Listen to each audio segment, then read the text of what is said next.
হুজাই, ধুবড়ী, উদারবন্দ, বঙ্গাইগাঁও সহ অসমের বিভিন্ন প্রান্তের ঈদগাহ ও কবরস্থান কমিটিগুলির পক্ষ থেকে আসন্ন ঈদ উপলক্ষে গরু কুরবানি থেকে বিরত থাকার আহ্বানকে সামাজিক সম্প্রীতির এক ইতিবাচক এবং প্রশংসনীয় পদক্ষেপ হিসাবে উল্লেখ করেছেন মুখ্যমন্ত্রী হিমন্ত বিশ্ব শর্মা।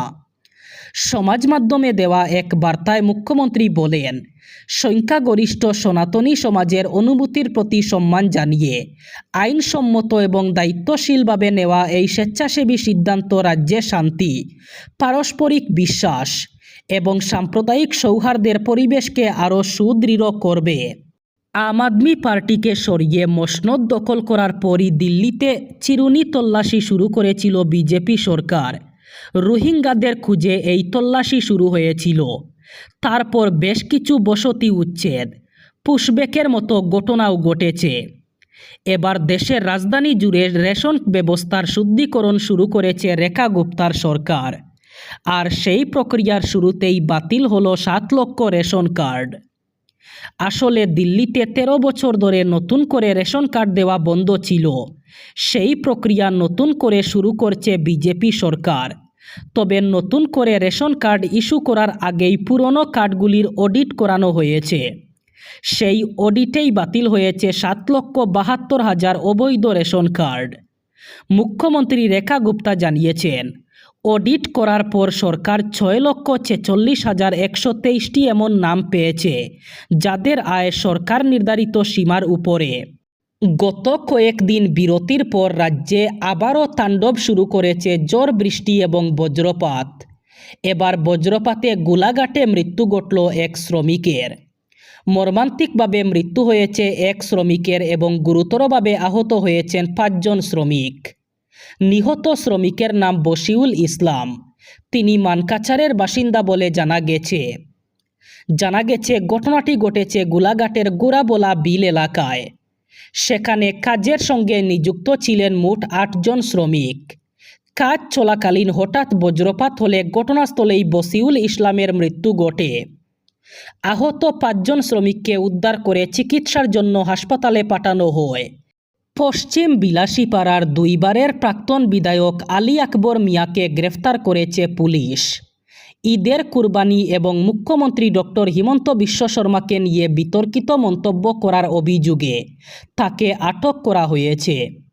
অভিযোগ, পুলিশ বাধা দিলেও পুলিশকেও কুরবানি দেওয়ার হুমকি দিয়েছিলেন প্রাক্তন বিধায়ক। পরে পুলিশ তার বাড়ি ঘেরাও করে প্রায় 2 ঘন্টার অভিযানের পর তাকে আটক করে। এরপরে জেলা পুলিশ সুপারের নেতৃত্বে থানায় জিজ্ঞাসাবাদ চালানো হয়।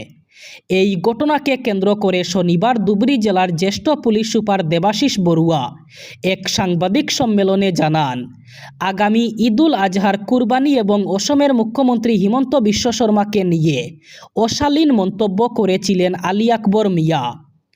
ঈদের সময় গরু কুরবানিতে পুলিশ বাধা দিলে পুলিশকেও কুরবানি দেওয়া হবে বলে হুমকি দিয়েছিলেন তিনি।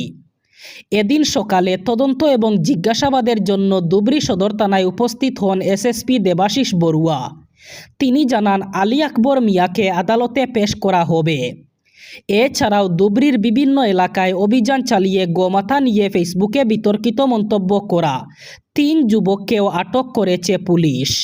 উত্তর, মধ্য এবং পূর্ব ভারতে তীব্র তাপপ্রবাহের সতর্কতা জারি করা হয়েছে।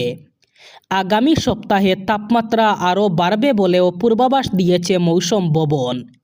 দেশের বিস্তীর্ণ অঞ্চল যখন গরমে পুড়ছে, এই তপ্ত পরিস্থিতির মধ্যে বিশ্বের যে 50টি তপ্ত শহরের তালিকা প্রকাশ হয়, দেখা গেছে সেই তালিকার সবকটি ভারতের।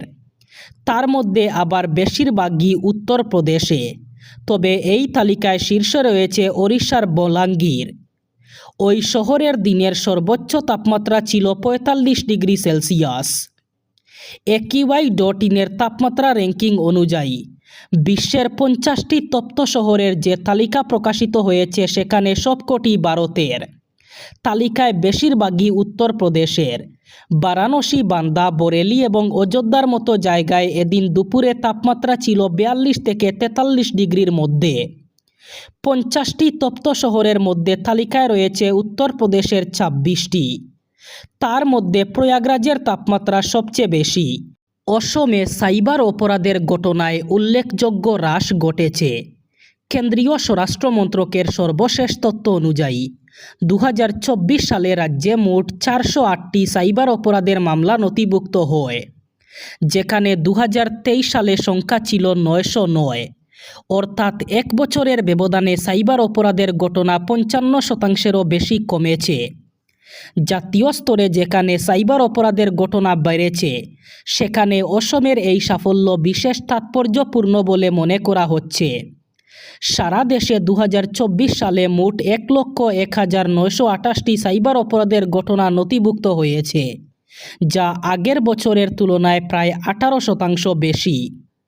পুলিশ সূত্রে দাবি, সাইবার অপরাধে জড়িত চক্রগুলির বিরুদ্ধে ধারাবাহিক অভিযান, কঠোর পদক্ষেপ এবং সাধারণ মানুষের মধ্যে সচেতনতা বৃদ্ধির ফলেই অসমে এই সাফল্য এসেছে।